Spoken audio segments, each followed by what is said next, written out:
What's going on, everybody? Today I'll share with you some pickups I made while on a recent business trip to the state of Maryland. Can't wait to show you.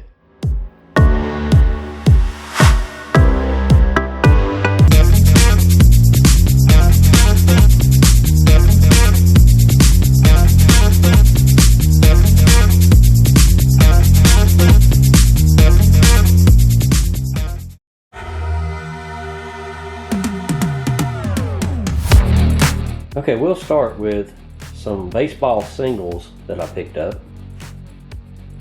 I was able to acquire a few high numbers from the 60s, including a couple of 1962 high numbers, including one of the Rookie Parade cards and a red Shane Dinks card. I picked up 3 61 Topps Sporting News high number cards. I picked up 4 1966 high number cards, including a Denny McLain and a Roger Craig. One of the 64 Topps high numbers, and also I did find 2 affordable early 1960s Willie Mays cards, including a 62 Topps and a 61 MVP card from Topps. So I was happy to add these to the collection. I also found a small grouping of football cards that I needed, including 5 1957 Topps football, including a Bobby Lane. I found 1 1966 Topps football, a Darryl LaMonica, that I needed for my collection. 1 1966 Philadelphia that I needed for my set, and 1 1967 Philadelphia, a Mr. Bart Starr, which completes my 1967 Philadelphia set. Happy to pick these up. I also picked up a pretty neat variety of oddball and insert football items. Some of it because I needed it for my sets I'm building, and some of it just because I liked it.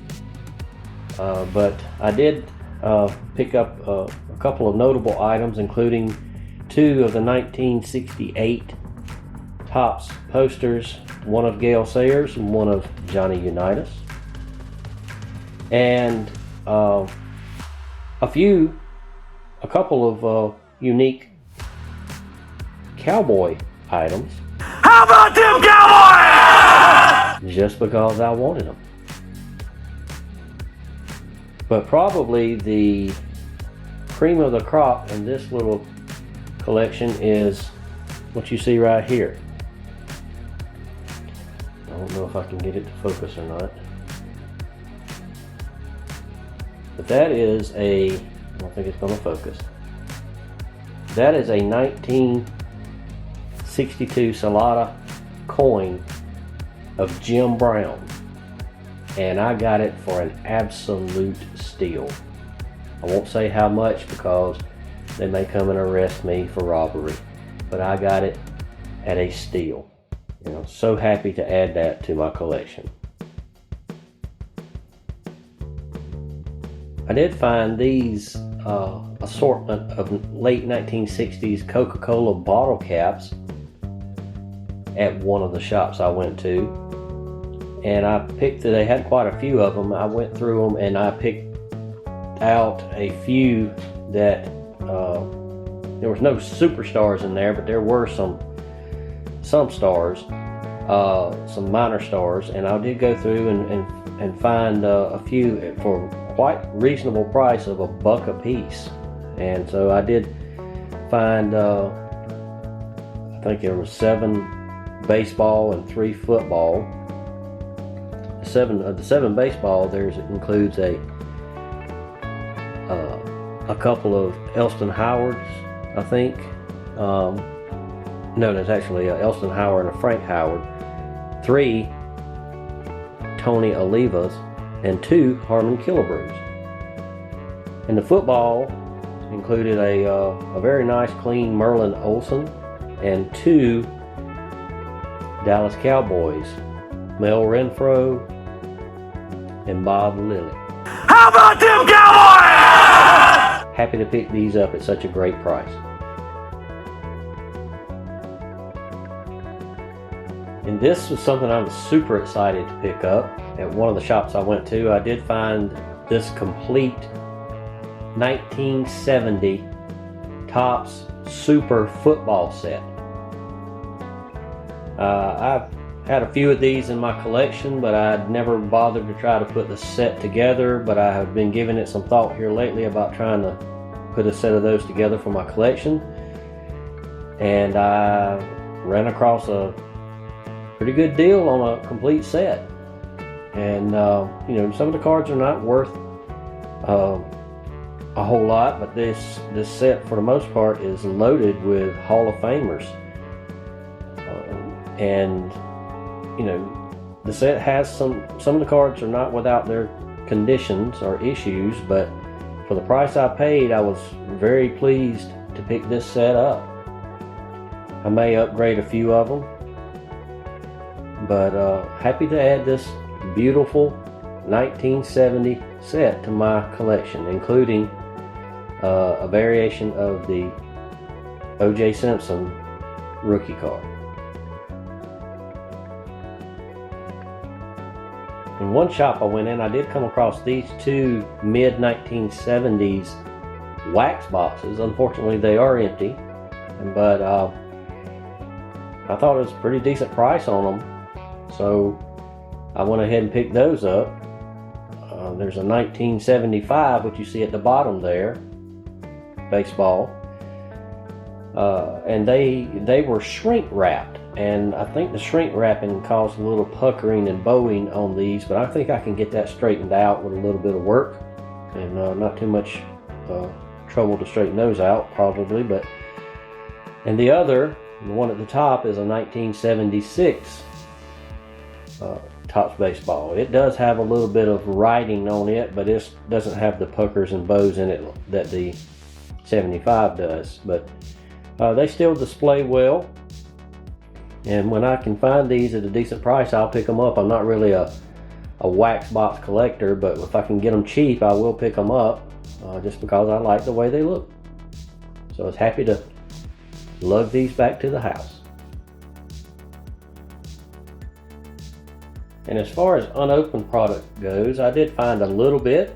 I bought some more modern packs here and there, and I'm not going to even bother to show those in the video, but I did find, as far as like more vintage type stuff, I did find a few things, including at the top of the screen there you see a 1982 Topps Rack Pack.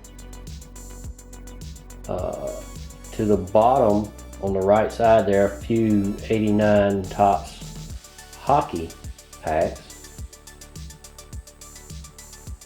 In the center there you see a very nice crisp 1979 Topps Wax Pack baseball. And the big item there, of course, is a 1981 Donruss Golf partial box.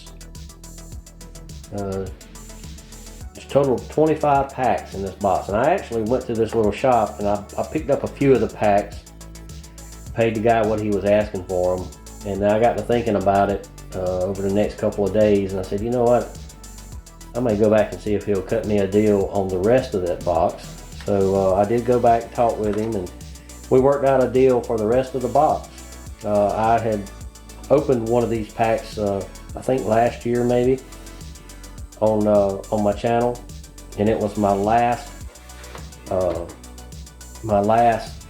extra pack I had of that product, and so looks like I got a few that I can open now, hopefully before too long, and can replenish my stock of 1981 Donruss golf. And lastly, I did find a few of these vintage Christmas racks. And yes, before you cardboard Karens start commenting on these are not authentic, these were not packaged back in those days, I know that. I knew that when I bought them. I know that they were packaged sometimes in the 1980s, even though there's material from the 70s and sometimes earlier. I do know that, so please don't bother to comment and tell me that these are not authentic, because I know. But they are cool items, and you can sometimes find them with decent cards, and I just kind of like them. I have a complete run of these through the 70s of baseball already in my collection, but I found these and I thought, you know what, I might just pick up a few, and we might open a few of these on the channel at some point down the road. So I did pick up a 1976, a 1977, and a 1978 Topps baseball. I also picked up a 1979 Topps football, which happens to have 3 Hall of Famers on the front of it. 3 Hall of Fame Pittsburgh Steelers.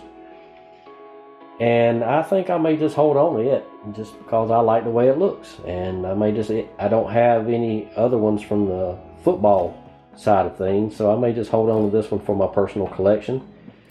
But the baseball, we'll probably open those at some point down the road on this channel. And that's about the gist of what I found on this recent business trip. I enjoyed myself. When I would get off work in the afternoon, I enjoyed going through these card shops that I don't really get a chance to look at any other time other than when I travel. So it was fun. It helped me pass the time, and I've added some great stuff to my collection. So until next time, I encourage you to get out there, go to those local card shows, go to those local card shops, and find you some treasure too. Thanks for watching.